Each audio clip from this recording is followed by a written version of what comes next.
Commission committee మొత్తం కూడా అక్కడికి రావడం జరిగింది. ఈ లేక చంద్రకళ గణేష్ వాళ్ళని పిలుచుకొని కమిషన్ వాళ్ళు మాట్లాడి వెళ్ళడం జరిగింది.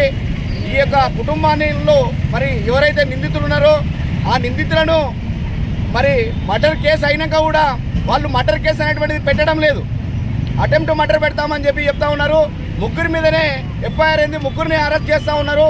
మిగతా 5 మందిని కూడా మొత్తం 8 మందిని అరెస్ట్ చేయాలి, 25 లక్షలు ఎక్స్గ్రేషియా ఇవ్వాలనేటువంటి డిమాండ్తో ఈరోజు ధర్నాలు అనేటువంటివి అక్కడ జరుగుతూ ఉన్నాయి. మేము రోజు అక్కడ బీసీ సంఘంగా అక్కడికి వెళ్ళి రోజు ఆ కార్యక్రమంలో పాల్గొనడం జరుగుతూ ఉంది.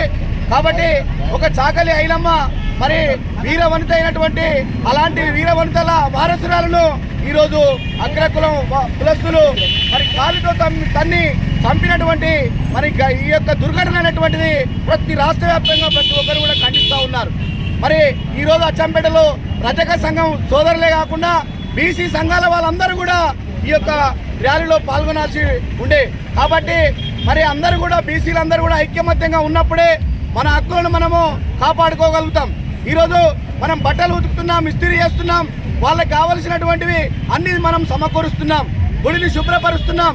మరి వాళ్ళ దగ్గర 100 రూపాయలు లేవని చెప్పినటువంటి మాటలను ఆ గణేష్ అనేటువంటి యువకుడు ఫోన్లో రికార్డ్ చేసి ఆ యొక్క గ్రూపులో పెట్టినందుకు మరి అగ్రకుల వాళ్ళు మా గ్రూపులలో పెట్టి మమ్మల్ని ఈ రకంగా బదనాం చేస్తారని చెప్పి ఆ పిల్లగాన్ని అక్కడికి ఆ కొబ్బరికాయల టెండర్ ఉన్నటువంటి ఆ రూమ్లో బంధించి విపరీతంగా కొడుతున్నటువంటి సమయంలో ఆ అమ్మాయి యొక్క భరతను కొడుతున్న సందర్భంలో ఆ అమ్మాయి వాళ్ళ ఆడబిడ్డ ఆ చిన్న పిల్ల ఉంది, 2 నెలల పిల్ల ఉంది, ఈ పిల్ల ముఖమైనా చూడమని చెప్పి ఆ మధుసూదన్ రెడ్డి అనేటువంటి వ్యక్తిని కాళ్ళ మీద మరి పెడితే కూడా నా కాళ్ళ మీద వేస్తావే అని చెప్పి అంతే అమ్మాయి పోయి గోడకు తగిలినటువంటి సందర్భంలో